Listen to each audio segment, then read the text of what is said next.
Hey guys, it's JJ. Welcome back to the Maui Dynasty, where we are 5-1 after finishing out the non-conference schedule. There have been a few games played so far in conference, but we have not so far.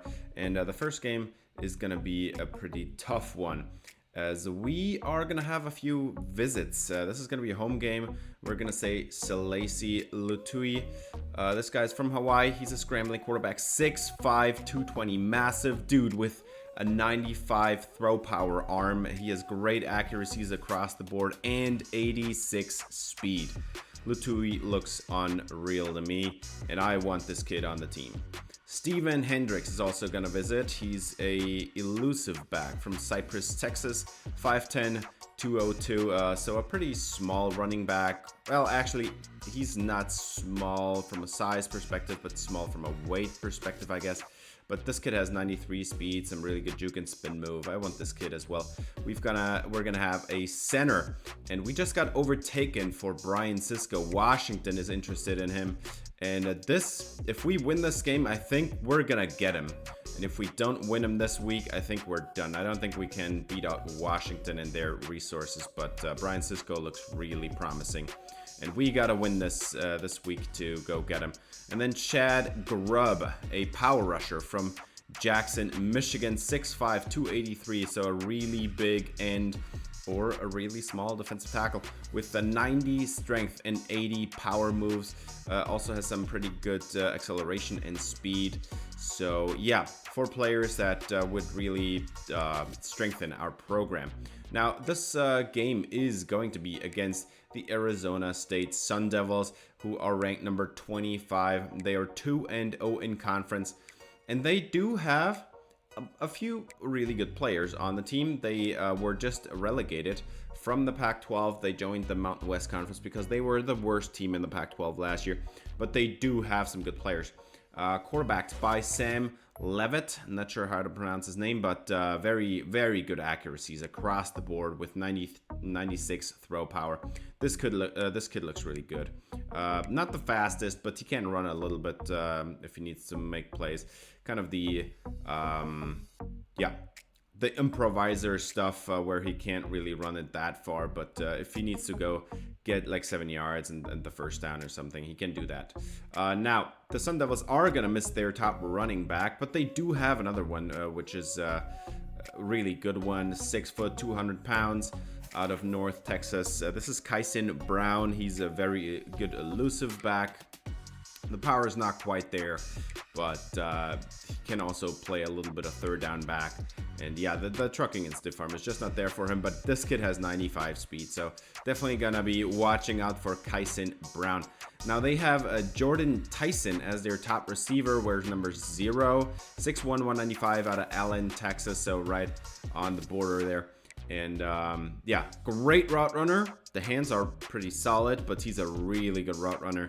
He also can break a lot of tackles, or like evade tacklers, I guess. 89 speed, however, not the greatest speed.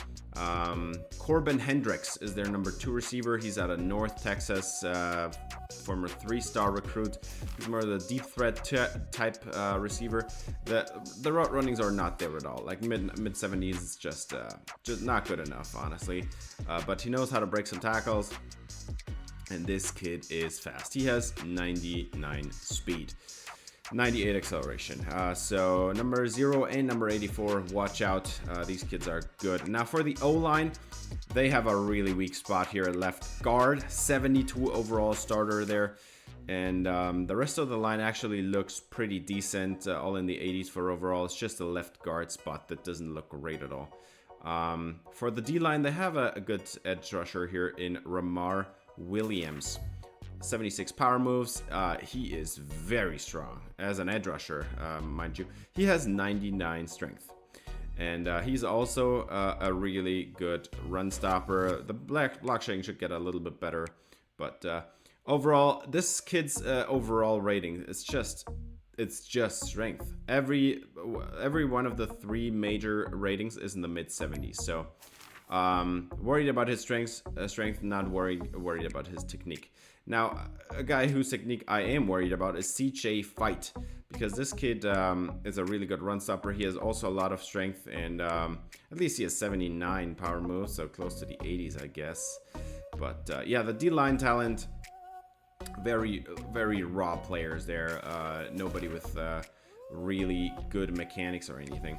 Their top linebacker here, Tate Romney, is a very solid coverage linebacker with decent blocking rate, run stopping ratings, I guess. And 80 speed is just not great. So the linebacking core lacks speed, lacks talent. The entire front seven lacks good, polished players. Their top corner is Keith Abney, very good man cover corner with solid hands, but also has great zone coverage ability. 85 zone coverage is really good. And enough, well, I mean, I guess against our receivers, that might not be enough 91 speed. And then Chris Johnson is their second corner, 6'1", 180. Also a man cover corner archetype, but he is actually, I think, stronger. Well, I mean, I guess they both is 78 zone and 78 man. But he has more play rec and awareness stuff for the zone coverage to matter more. But he has actually more speed, so not too worried about him if I was their DC. And then they have a safety here in Kamari Wilson that is really good in run defense, but the coverage is just not really there, and only 87 speed. This kid honestly looks more like a linebacker, if I gotta be honest. We have not played Arizona State so far, so this is going to be the first time we're going to play the Sun Devils, but it's going to be a home game, and while they came from the Pac-12, they definitely do have some roster talent. They also have some glaring weaknesses, and one of them is their their lack of great skill players. Jordan Tyson is pretty solid as a number one receiver, I think, but overall, I think they lack at the skill player position. They have a really bad left guard, and they just run behind them, and it doesn't even matter. They got the first down anyway with Kyson Brown. And then the front seven is just not great for Arizona State, but we'll see. One-on-one down the field. This one is broken up. Sergio Gonzalez with good coverage there. And they break it up to make this a fourth down, and they have to punt it away, as the Surfers get the ball for the first time in this game, and Whitehurst is going to return this one. And there's only the punter to beat to the sideline, and he is gone. 20, 10, 5, touchdown. Maui opens up the scoring with a punt return touchdown. Will Whitehurst, the running back, has got a score on this game already, despite not having played even one snap of offense. 3rd down and 10 for the Arizona State quarterback Leavitt, or Levitt. I'm gonna call him Levitt, I guess. And that one's broken up, so they have to punt it right back to the Maui Surfers offense after a 3-and-out, and we get 8 yards on a catch by Terry Carter there. But Will Whitehurst got injured on the punt return for this possession, so he's gonna be out, and we're gonna see Gerard Wentz, a redshirt freshman running back that has not seen the field much, and he's like a 65 overall, so probably not going to see him too much, but we're going to have a catch here made by Roger Ramirez. He gets 12 yards on the play. Now 3rd down and 3, and this is in field goal range now, and they are going to set up the screen successfully, as Whitehurst is going to get 9 yards. He comes back in the game, but immediately shows signs of injury again. 3rd down and 3, and they're going to throw for it this time. Hirsch is going to throw it over the middle, and Carter can't haul it in. So they are going to take the field goal. It's a 10-0 game at home, and Arizona State has to do something on offense here, as they have a wide open receiver down the field, and that's Caleb Black. They get a first down in field goal range now, and Levitt is going to throw it over the middle. That's an 8-yard catch, and that's Black again. 2nd and 2 for Levitt, and they're gonna throw it on the corner route to the outside, and that one's caught. That's yet another receiver. I don't know his name, but they're gonna run it in here. That's gonna be a touchdown for Brown. Kyson Brown into the end zone for the Sun Devils, and Arizona State is gonna cut into the lead. 7-10 is the new score. And Maui's going to get the ball back on offense now. Edward Hirsch has trips to the right. George Smith isolated to the left. They're going to motion Terry Corder across the formation. And Hirsch is going to throw it, but that's going to be incomplete. Cole Martin, the strong safety, was right there and breaks it up. And now, after the punt, we are going to have a huge loss for the Sun Devils here, as he should have just gone down there. And Madrid is going to be credited with the TFL there. 6-yard loss on the play, man. They're going to set up another screen, and this one's going to be good for about 11 yards. And that's Talib, number 4 is Talib. 3rd and 5, and they're going to throw it over the middle, and they involve yet another receiver. This time it's a tight end, and they're going to move the chains almost at midfield now, and Levitt is going to be pressured and goes down. That's going to be a sack. It's Nate Goodspeed, the edge rusher, getting this one. And Arizona State is going to be faced with a tough 3rd and 15, as Goodspeed has shown a lot of growth this season. He's a redshirt freshman. He looks pretty good. And now at the sideline, 3rd and 15. That was a very bad throw. It's intercepted, and Candelaria is going to run it back. Pushed out of bounds at the 4-yard line, I guess. And Candelaria has yet another interception. This kid is so dangerous. He's lining up against all these number 1 receivers. And, yeah, he's getting torched sometimes. But, man, I think this is like his 5th pick this year. And Maui instantly goes to George Smith and has the touchdown. Surfers up by 2 scores again as George Smith hits the gritty. And we're going to go back on offense for Arizona State now. 17-7, Arizona State. Man, that sack was pretty bad, but you can't come out there 3rd and 15, just throw a pick 6, man. That was just bad. You could have pinned them very deep inside their own territory, or just get 5 yards, go back into field goal range and kick a long range field goal or something. Instead, you throw a pick 6. You don't get nothing out of it, and you don't even make Maui go score points on offense. You just give them on their defense. Now, we're going to have a 3rd and 1 run that's going to go nowhere, as Ralph Jones keeps him from getting the first down. And now they're going to throw it, and that's another pick, and it's Candelaria again. Levitt, what are you doing? Maui's going to return it. This is going to be a touchdown. Candelaria with a 57-yard pick 6. And Arizona State just completely broke down. What is happening, man? It's 24-7, and 3 scores. One of them was a punt return touchdown. One of them was a pick 6, and the other one might as well have been a pick 6 because it was a 4-yard throw, because Candelaria was pushed out inside the 5. But basically, what Arizona State has allowed to happen is go down by 3 scores without having the Maui offense do anything. And they just got 3 and out it. That's going to be a punt. And this is Whitehurst back deep. And he's going to return another one. And there is a little bit of a lane. And he's going to go down to the 15-yard line. Another great punt return for Will Whitehurst. 3rd and 10 now for the Maui offense, as they didn't get anything done on 1st and 2nd down. And they do not get it done on 3rd down either. So that's going to be another field goal for the Maui offense. The Maui offense so far has not really scored a touchdown so far. The only touchdown they scored was the one that they got after the Candelaria return. And yeah, man, this Arizona State team does not look prepared at all, as Sergio Gonzalez is going to knock away a deep ball here. And they are going to go punt it back to the Maui offense. Hirsch is going to throw it over the middle, and this one is incomplete as well.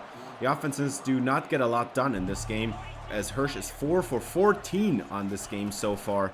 And Arizona State has a chance now to maybe cut into the lead a little bit, but they do get sacked here. It's Kenneth Phelps in the backfield, and Levitt is going to have a tough 2nd and 19, and they're going to go with the read option, and Levitt is going to have about 10 yards. Get all the lost yardage back, but this is still going to be a 3rd and 9. Trips to the left, and they are going to throw it over the middle. This one's caught, and finally they get something going here as Talib makes the catch.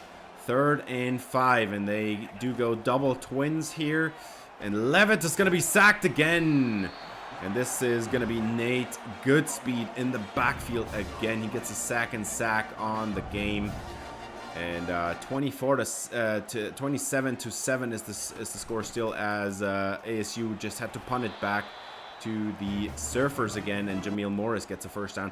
Now 3rd and 4. This is almost midfield, and the pressure is coming in, and they do not get the first down as Smith does hang on, make this a 4th and inches, and this is almost midfield, so you got to go for it here, and Morris does, and he gets about 8 yards on the play. Nice run for Jamil Morris.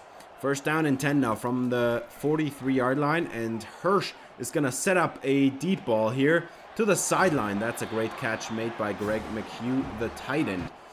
And finally, they do get something going on offense here. 1st and 10 over the middle. Catch is made. Morris gets about an 8-yard gain. We're inside the 2-minute warning now, by the way. 30 seconds on the clock. They ran the clock down on purpose, and they do throw it into the end zone. Touchdown, Smith. It's 34-7, and Maui just ran away with this game. We're just gonna jump ahead to the end because Arizona State never recovered from that. Yeah, a punt return touchdown, an interception return down to the 4-yard line, a pick 6, and another great punt return lead to 4 of the 5 first scores on the day for the Surfers, and they do not even have to do anything on offense. Hirsch had a horrible day on offense, man. He threw 38 passes and only completed like 40% for not even 200 yards, man. That was such a disappointing game for the offense, but it didn't matter because Arizona State just couldn't stop from turning over the ball. And yeah, they did not get it going at all. After the first quarter, the game was basically over. And yeah, we were actually in decent shape to run the football at least. So we did make a couple good drives, but overall, I'm happy we're not going to play them anymore because we did not play well in this game on offense. This offensive performance was actually horrible. And if this game would have gone a normal way, I don't think we would have made it because we did not have any consistency on offense. And yeah, that was just a horrible game, man. You can't say it any differently. But the defense and the special teams, they got us the win before halftime, actually. And pretty happy that we were able to run out the clock in the second half with the run game because the offense, the passing game was just not getting going. Great performance by Nate Goodspeed, getting 2.5 sacks. Jerry Davis gets 1.5 sacks, so we get Kenneth Phelps in there. Even Cleveland is a little bit in on the action. And then 2 picks by Candelaria. That was game deciding right off the get-go, man. This kid is special, and he's a senior, sadly. But yeah, we're going to lose him. I hope the other 3 corners that are being redshirted right now are ready to step up because we're going to be graduating our entire cornerback unit. All 3 corners are going to be gone at the end of the season. So our now true freshmen being redshirted, hopefully they're ready. But let's talk recruiting. We got Brian Cisco in this game, and that was the one that was worried about. I don't think we would have gotten him if we hadn't gotten him this week because Washington was actually on the path to overtaking. They already overtook us for him. But yeah, we win the game at home. Huge bonus for the blowout as well. And that's the only reason we got Brian Cisco. Now, Chad Grubb was a different story because we were in the lead for him the entire time. And yeah, just wanted to seal the deal here. He's a great pass rusher. He's going to be a really good player for us in a couple of years. But let's talk about the second game of this episode as we're going to go to Las Vegas. Play the Rebels, who definitely have the weaker team. They have a couple of good linebackers. They've got a couple of corners, a trio of good safeties, a couple of good receivers, but they also have some pretty big holes on the roster.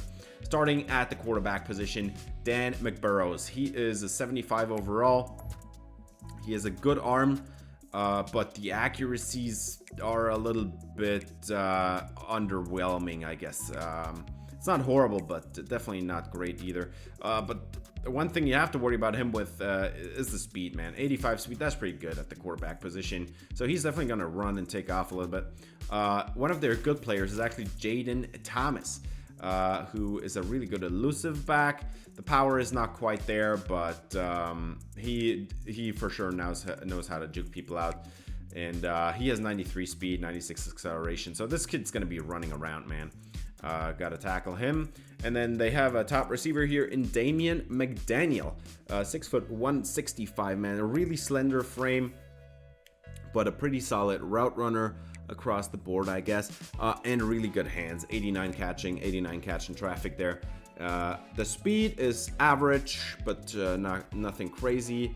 And he's definitely going to be somebody to watch out for. Wearing number 2, the 1 receiver. And the number 2 receiver is going to be wearing number 84. His name is Corey Thompson. He's out of San Diego.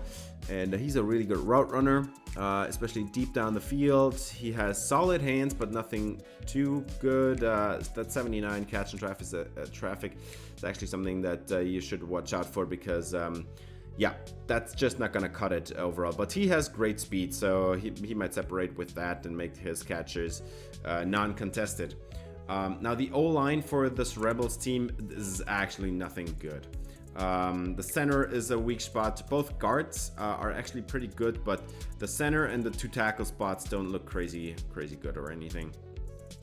So that's definitely something to watch out for. We have a couple good edge rushers. Maybe we can take advantage of that. D-line also not good at all. This D-line looks pretty awful, honestly.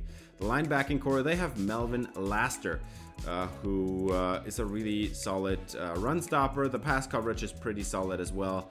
82 speed, just an average good linebacker, I guess, in the Mountain West Conference. And then they have Ladarius Joy. He's a pass coverage archetype linebacker out of Oceanside, California.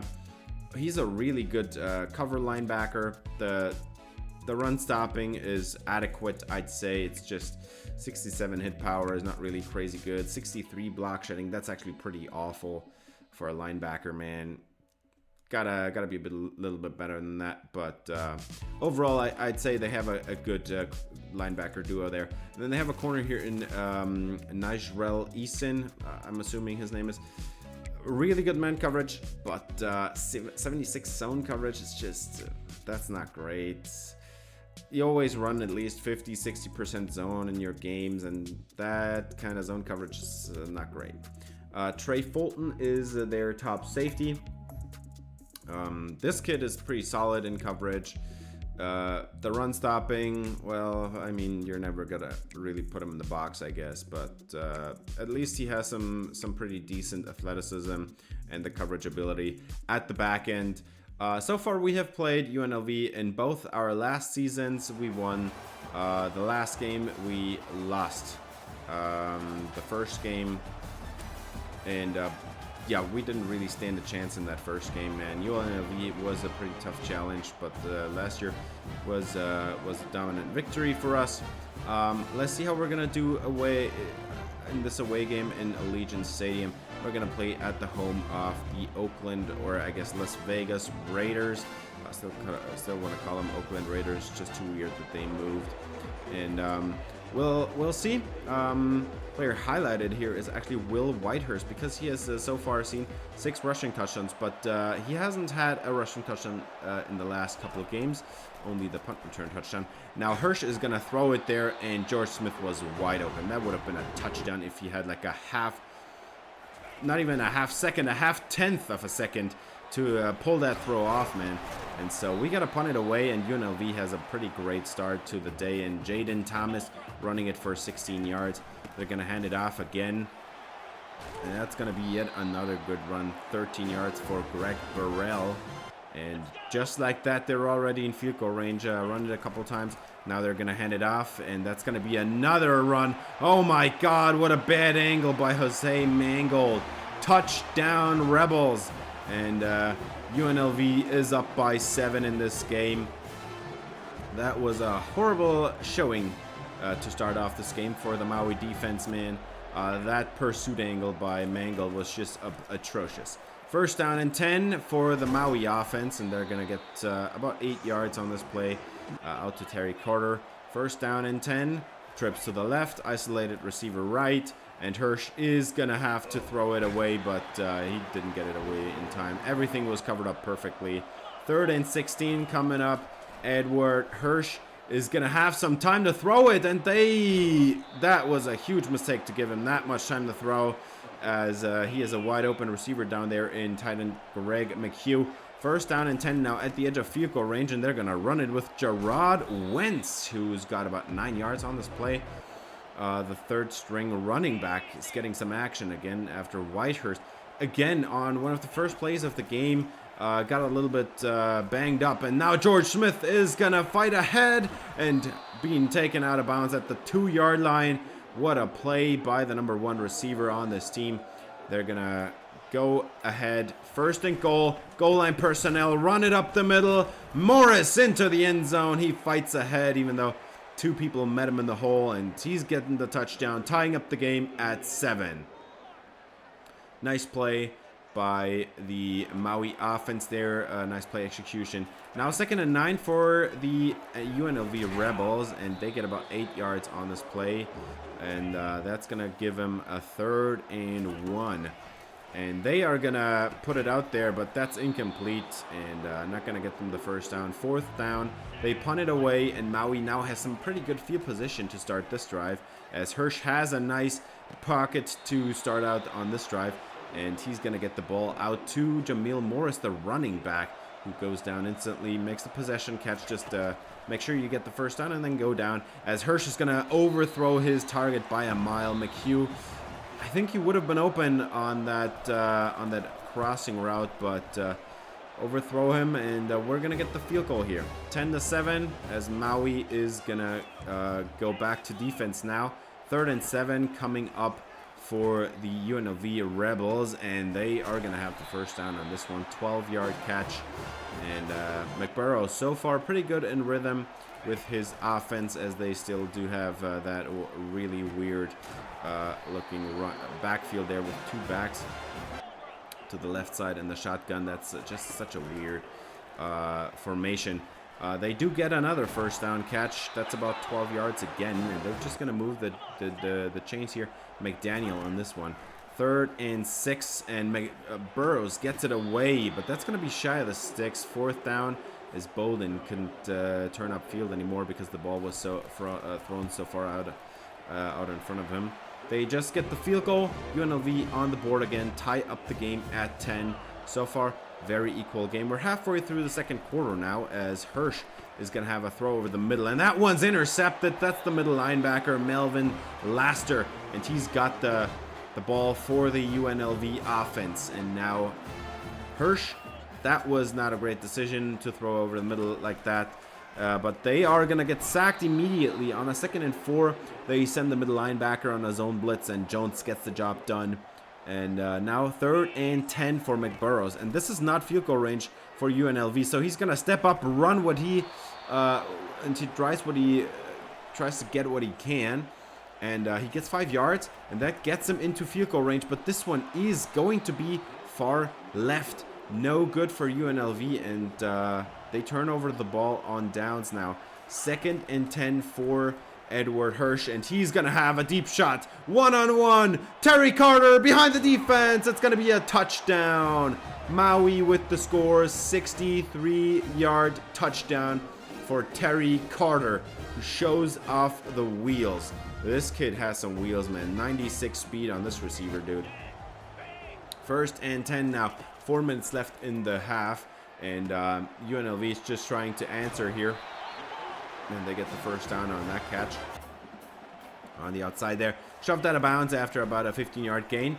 And now breaking tackles here. Not quite getting the 1st down, but McBurrows is on the money again. And now they go with the full house formation. They're going to hand it. Oh, they're going to go read option here. And McBurrows didn't get it. Jose Mangold, who earlier had that horrible angle on the UNLV touchdown, he now just forced a 4th down, and they have to punt it away.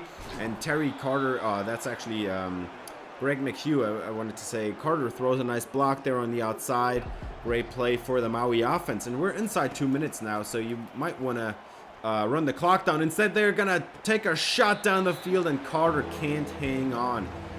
So 3rd and 10 coming up now, and they get somebody to jump. Free play for Edward Hirsch. Smith in the end zone, and it's overthrown. Can't handle this one, but it was a free play, so you get the 5-yard. 3rd and 5. Edward Hirsch is gonna try to throw over the middle, and man, you gotta haul that in. Terry Carter with another drop. He now dropped a touchdown and a new first down on the same drive, and that leads to a field goal try, which is good. Goodrow makes this one as well, and we are up by 10 now. Maui up by 10. 20-10 ball game, as UNLV just trying to go get some points now. We have about a minute and a half on the clock, and they are going to go hurry up here. 3rd and 10 now, as McBurrows stands tall in the pocket and now decides to run, and he is just gashing this defense with his legs. Man, he does have the speed, I told you before. 18-yard rush for him there. McBurrows is going to make some adjustments. 3-by-1 set, and over the middle a catch is made, hauled in by the tight end Jay Beasley. 1st and 10 from the 33 now. This is going to be field goal range if you don't get knocked out, and just getting out of bounds here. There is a flag down, and this one is going to be on the Maui defense. Sione Folau is going to get punished here with a roughing the passer. So UNLV with a free first down, and still 40 seconds on the clock. They go get about 9 yards on that play, and take a timeout. 40 seconds on the clock still, as McBurrows is gonna throw it to the outside. That's gonna be a touchdown. UNLV closes the gap. It's gonna be a 20-17 game when we continue on Maui offense. Nice play there by Thomas. And now let's see if Maui can respond at least. Half a minute on the clock, still all the timeouts left. And Hirsch is going to throw it, and yards behind the defense. He underthrows Smith, and he gets caught from behind. But it is going to be a first down in field goal range. Can you go get the touchdown, man? 3rd and 3. And Hirsch is going to reset a couple times. Throw it on the corner. Touchdown! Maui goes up by 2 scores again. What a catch by Terry Carter at the sideline. He had the corner route. He just ran away from the safety, and then he kept his feet in bounds on a very important 3rd down call there. Look at the throw, man. Perfectly on the money outside where only his receiver can go get it, and he drags his feet against the goal line pylon. Touchdown Maui, up by 10 points now. And of course, if you enjoyed this video, I would appreciate it if you gave it a thumbs up, subscribe, ring the bell for notifications, as so far Maui is the better team, but UNLV is definitely still in it. And they're gonna go on offense now. What a catch made over the middle. That was a crazy play. I think it was McDaniel. 3rd and 5 now. McBurrows is gonna motion in a receiver, and he's gonna get taken down. Nowhere to go on that one, as Kareem Cleveland is in the backfield again. The redshirt freshman showing up there. 3rd and 10 after the punt, and this is absolutely nowhere to go on that screen, man. Great play by Eason, the safety. So 3rd and inches now for UNLV after the punt, and they do not get the first down either. So that's going to be yet another 3 and out. Well, they are just trading punts right now, as Hirsch is going to stand in the end zone, and nobody was really open. Maybe McHugh would have been getting open there at the last second, but he didn't want to risk it taking the safety or anything, so he's just going to throw it away there and give the ball back to UNLV, who now has a great start to this drive, already in plus territory after 1 catch. McDaniel with a nice one, and now they're going to scramble it here, and McBurrows gets about 7 on this one. 2nd and 9, as McBurrows has another full house. And this time they were ready for the quarterback keeper, and they do not make the tackle, man. They were right there. And we have an injury on the play, as well as UNLV converts easily. Jerry Davis has to come out of the game. It's Nate Cherry's time now, and they are going to keep it again. And this is a touchdown for the Rebels. UNLV cuts into the lead again. It's been like this for all game. Maui's got the 10-point lead. Oh no, we gotta get the touchdown. UNLV gets the touchdown. It's a 3-point game, and now Maui back on offense. 2nd and 10, Hirsch on the outside there, and there is gonna be a flag down as the catch is made, but they're gonna call a pass interference on the defense. So that's going to be an extra first down on top. 15-yard penalty there. And now absolutely nowhere to go for Jamil Morris as they hit the blitz perfectly. Ladarius Joy, one of the two linebackers I highlighted earlier. Now we're going to run it up the middle, and they were not prepared for this one. 12-yard gain for Jamil Morris. Honestly, I think that's a bad spot there. I think that should have been a first down, man. 1st and 10 for Edward Hirsch. One-on-one behind the defense is Terry Carter, and Hirsch misses him. What an airmail. That would have been a touchdown, man. 2nd and 10 for Hirsch. They're going to set up the slip screen, and this is going to be a first down for Will Whitehurst. Oh, that's actually not Will Whitehurst. That was Jarrod Wentz. One's wearing 34, the other one's wearing 24. 3rd and 12 for Edward Hirsch, and this is going to be intercepted. Oh, very much underthrown by Edward Hirsch, who at least has the decency to make the tackle there, but overthrew his tight end by a mile. 3rd and 10 now for McBurrows, and he is going to be not sacked. He's going to run again. How does he keep getting away with this? But he does not get the first down at least. 4th and inches, and they are going for it. And they toss it out, and nowhere to go. This is Sergio Gonzalez. He has the edge. The number 1 corner seals it off there, and they get the ball back with great field position now. Edward Hirsch resetting, but nowhere to go with the football, and he gets taken down. This is going to be a 56-yard try, and it's not even good at all. Not even close to the angle we needed. Goodrow can't make it. Good field position now for UNLV. Still a 3-point game for the Rebels, and they are gonna run it here with Jaden Thomas, their number 1 back. 2nd and 10, and Thomas is the back, but they're gonna throw it, and this is gonna be a catch made by I forgot his name, Jay something.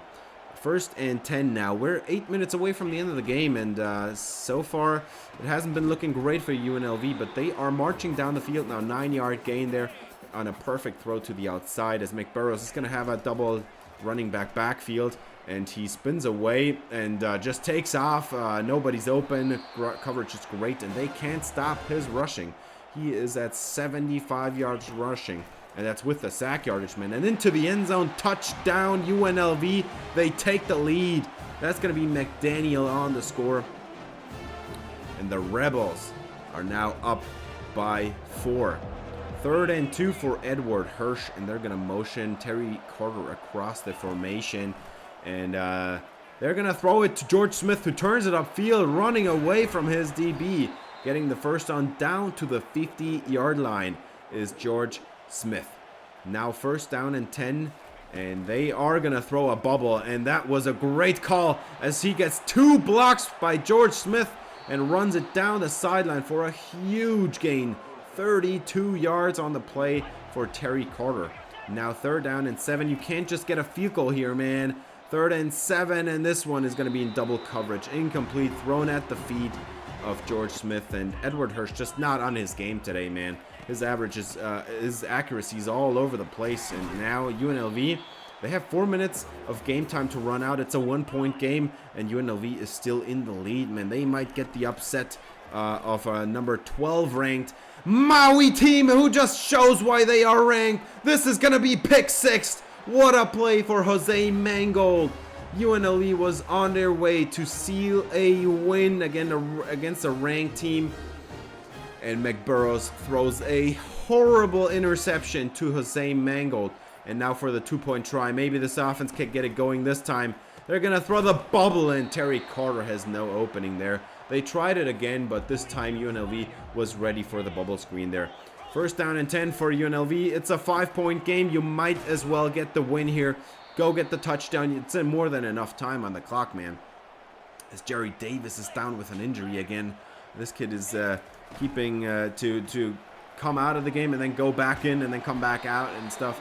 But yeah, they go with the bubble screen, and it works for them. UNLV gets a 1st down out of it.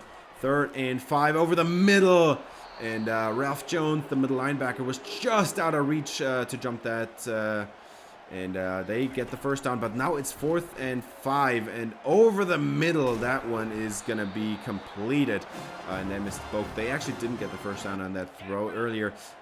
They had it dropped there, but They get the first down eventually, and now they get sacked on first down, and that's going to be Nate Cherry, his first sack ever in college.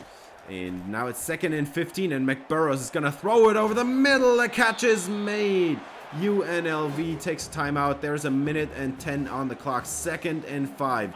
McBurrows has 4-man pressure, and he is going to drop the football, and the ball's still loose, and they are going to get a huge sack out of it. They do not recover the football.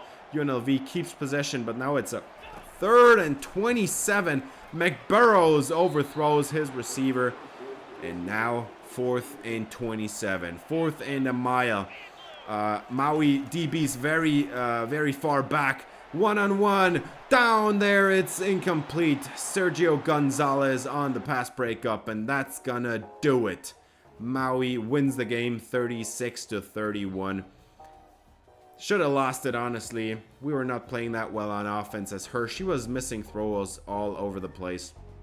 And then, honestly, I don't know why Terry Carter gets player of the game, man. Yeah, I know he had 2 touchdowns and 127 yards, but man, he dropped 2 deep touchdowns in this game, man. He could have had 2 more scores and probably about 250 yards, if we're being honest here, man. And Hirsch, another game of less than 50% completion percentage. He also had 2 picks thrown to Laster, the middle linebacker, man. He was really good. He was just standing there lurking all the time. We couldn't get the run going at all in this game. UNLV really is a tough opponent, even though they're in the Mountain West Conference. We did come out with the win after all, but look at this. Terry Carter had 4 drops. That's not player of the game worthy, honestly, to me. George Smith was so much more important because he kept so many drives alive just with his 10 or 14 yard catches, man. That was a very important player in this game. And yeah, we couldn't stop this UNLV offense all that well until we get the pick 6. And yeah, Mangle really saved our butts on that one, man. Because we should have lost it, man. I think they would have been able to run it the rest of the clock. They decided to throw a pick 6 instead. Yeah, we're about 3 minutes away from the end of the game at that point, man. And can't throw the game away like that, man. And then, yeah, we had that last drive where UNLV still had a chance to win the game. They just needed the touchdown. And we get 2 sacks by Nate Cherry. He was the one with the forced fumble as well, man. His first 2 career sacks in a game as important as this, as Jerry Davis was going out and coming back in all the time. And then Nate Cherry gets in at the end there. He forces 2 sacks and a fumble. Great game by the defense again. I mean, not overall, but in the 4th quarter where it mattered the most, they showed up.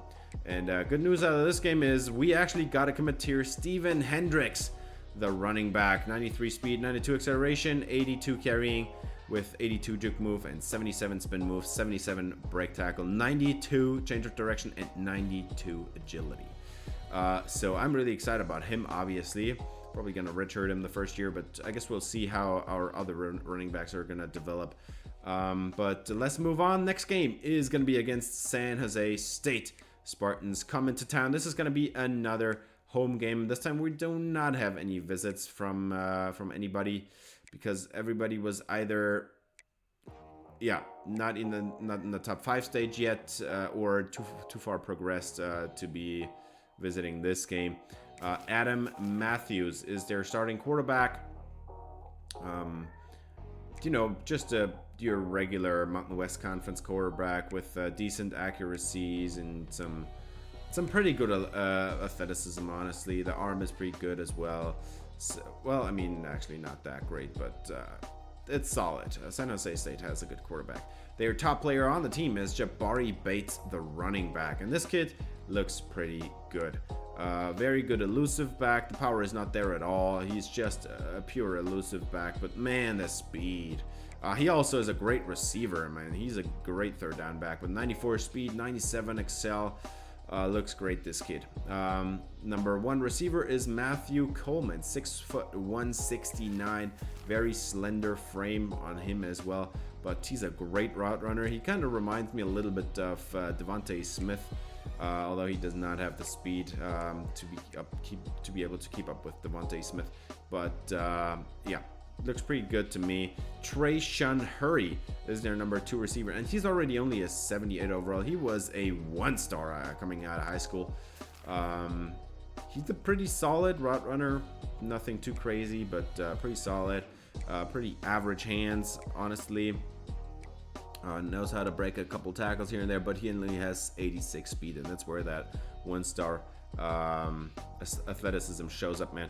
The O-line, 87 overall, 84 overall at left guard, 83 overall at center, 83 overall at right guard, and 77 overall at right tackle. So they only have one real hole, but it's the hole that we're gonna be playing Jerry Davis in. So yeah, that's something to watch out for. And then at the D-line, they do have an injury here, forearm fracture for COC.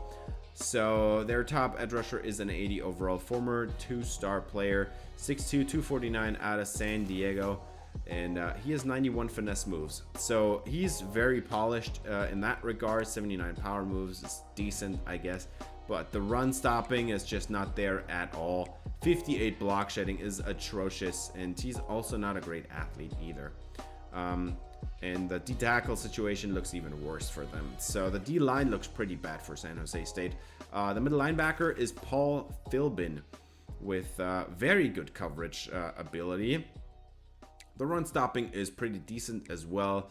Nothing too crazy or anything, but, well, I mean, that 63 block shedding is pretty low, honestly. But he's a good athlete, and he knows how to tackle at least if he gets a chance to, and he has some good hit power. Caleb Womack is their top corner. 5'10", 178, so very small corner, honestly. 83 zone coverage is really good. The man coverage is lagging behind, definitely. 64 man, Jesus. 72 press, also not great, but he does have some good athleticism. And then at safety, they have Greg Bradford, 5'10", 208 out of Clovis, California. 77 zone coverage is pretty solid.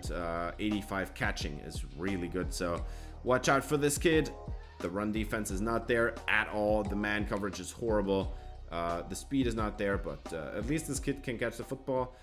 So far, we have played San Jose State once, and we lost to them. That was last year. We did not play them in year 1, but last year we lost them. Now, we're gonna kick this one away. I feel like we're definitely the favorites in this game. San Jose State is 3-5.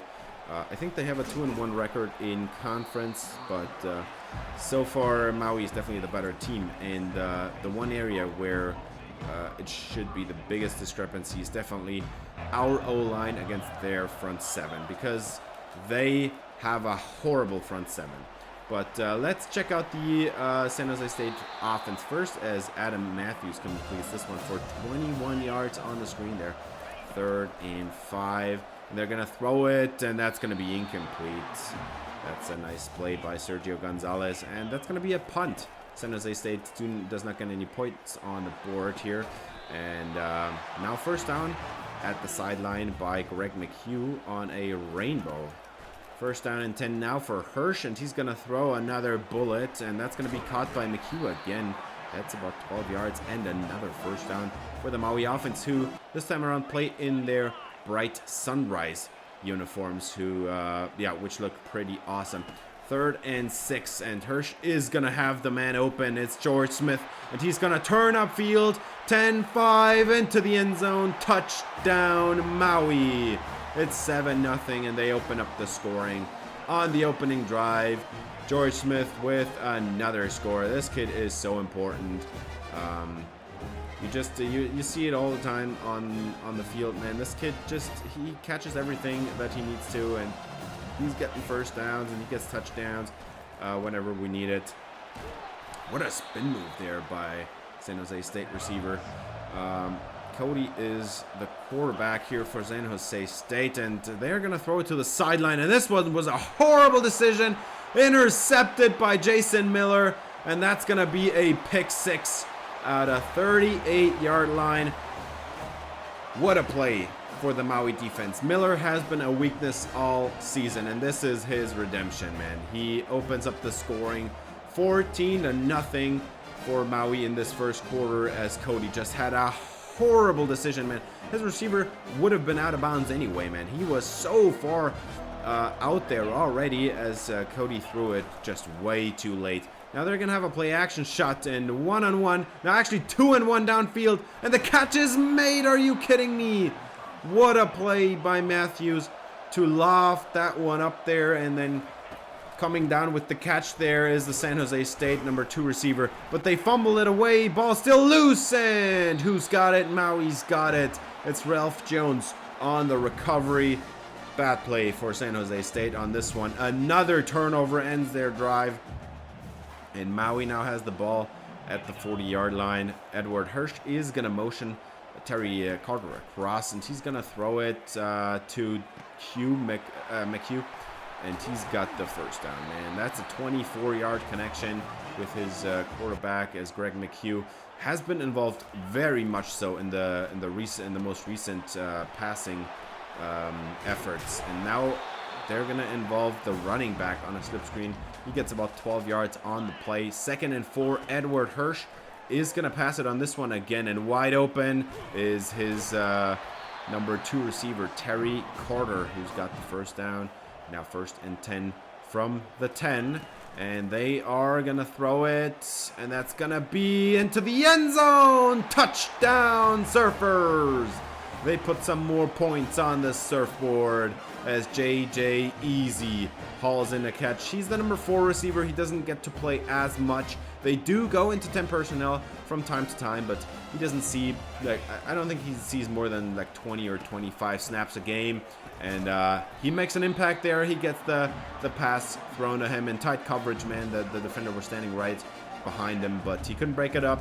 JJ Easy holds on to the football, and now it's a 21-0 game, and San Jose State just went 3 and out as we have another punt return. This is Will Whitehurst, and he is out across the numbers down the other sideline. It's going to be a touchdown.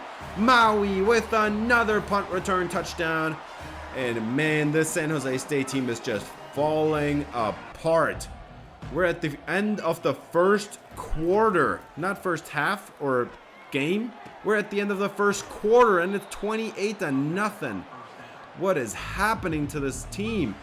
2 turnovers and a punt return touchdown produce 3 touchdowns for the Maui team. And now San Jose State trying to scramble and get some points on the board as they're actually going to run it here. And that's pretty successful here on the stretch. They get about a 15-yard gain and shoved out of bounds there at the 36. Now in field goal range, can you finally put some points on the board?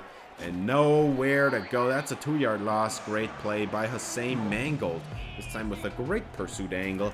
He has been a little bit inconsistent so far, but over the middle, a catch is made. Nice play by San Jose State. They're going to move the chains, and that's going to be a 3rd and 5 coming up now as they are going to throw it into the end zone. Touchdown, San Jose State. They do get the score after all and cut into the lead a little bit. It's 28-7 now, and that's Darian Aldridge. 1st and 10 now from their own 19-yard line as Maui is trying to shut the door here and not let them back in as George Smith has a nice 9-yard pickup. 2nd and 1, and they go 10 personnel as Hirsch is going to throw it to Terry Carter, and he's got a lot of room to run down cross midfield, and that's down at the 44-yard line. A 28-yard catch and run for Terry Carter. He shows off the wheels there. 1st down and 10 for Edward Hirsch. And showing off the wheels, this is Greg McHughes, the tight end. He runs away from the defense, gets a 19-yard completion. Now 2nd and 4 inside the red zone. As Edward Hirsch is going to throw the corner route at the sideline. This is Terry Carter with another great catch. We had seen one just today earlier in this episode. This time it's not a touchdown, but close enough. And Morris is just going to run it in. And Maui's up by 4 touchdowns again. And yeah, I think you can see where this is going, man. We're 5 minutes away from the halftime. And it's 35-7, man. This game is done. We're just going to skip ahead to the end. We went on to score even more, 17 more points in this game. But yeah, it was long over man, they threw a pick six there to Jason Miller. They fumbled it away when they were actually closing in on field goal range, giving us the ball back. We go down the field and score. It's 21-0, and then we have a punt return touchdown after they went 3 and out. So San Jose State just completely falling apart there. Adam Matthews even had to leave the game for a little bit there in the beginning, and Cody came in, threw a couple passes, and then was Matthews again. And yeah, in the end of the game, Cody got the rest of the snaps there in the fourth quarter, but by then the game was long over, man. It was over before halftime, man. We were actually able to run the clock out pretty well. Greg McHugh had a huge game. We didn't even force it to George Smith at all this time around, and he still had 79 yards. Terry Carter had 76. He was the go-to receiver this time around. And even JJ Easy got a little bit involved as the number 4 receiver. He had 5 catches. That's pretty nice. Yeah, Trayshawn Hurry had a nice game. The number 2 receiver, I talked about him a little bit, but overall, we were able to shut these guys down pretty well in the first half, and they never came back. Yeah, again, defense and special teams helping us out on the scores. Yeah, even if we didn't have those defensive sequences there with the pick 6 and the fumble, I don't think that San Jose State was going to be able to keep up, man. They do not have the defense to stop us. They have a horrible front 7, and it showed, man. It was just so easy to move the football on them. Player of the week goes this time around to Kenneth Phillips, who had 1 sack and 3 TFLs in this game. That's nothing too crazy. It's just, yeah, I feel like it's a lot easier to win Defensive Player of the Week just with like a couple sacks or something. But most importantly, we've got a new quarterback committed. It's Salesi Lutui, a scrambling quarterback out of Hawaii, 6'5", 220. And honestly, looking at this kid, he reminds me very much of Anthony Richardson. 95 throw power with lots of speed, 85 short accuracy, 81 medium accuracy. We don't see the deep yet, but also 82 break sacks and 81 throw on the run, man. This kid's going to be special. And then we get a tight end, DJ Stromberg, that I did not think about recruiting at all until like a couple of weeks ago. And Oregon was coming in there on that battle. I think it was Oregon, but we finished them out there. I think if this battle would have gone on for one more week, we wouldn't have won it, because this is what happened with this recruit. Kevin Iglesias, man, I love him. This kid looks so good. A pass coverage linebacker, 6'1", 235. So it's actually one of the bigger linebackers, right? Usually linebackers, the pass coverage linebacker, archetype linebackers are like 205 pounds or something. This kid is actually 235. He has 88 speed at that size, man. 91 acceleration, 75 zone coverage, 82 pursuit, 79 tackling. And we lose out to Oregon, man. We're going to see him because one way or another, we're going to end up in the Pac-12 with them. So we're going to play against them. That's going to be sad. But let's take a quick look. We are now ranked number 10 in the country. And yeah, that was not great news for the Mountain West Conference, as we are, I think, the only ranked team. We are 8-1. We are 3-0 in conference. We are one of 2 unbeaten teams in the conference. And Nevada is the other one in the Mountain West North. So I have a good feeling that the conference title might go to either Nevada or Maui this year round. But we have 3 more games. We still have to play New Mexico. We still have to play New Mexico State. And we still have to play San Diego State. So definitely still something to do. And that's going to be next episode. That's it for this episode. Thanks for watching. If you enjoyed, please leave a like and subscribe for more Maui Dynasty. Until see you next episode. Until then, have a great day.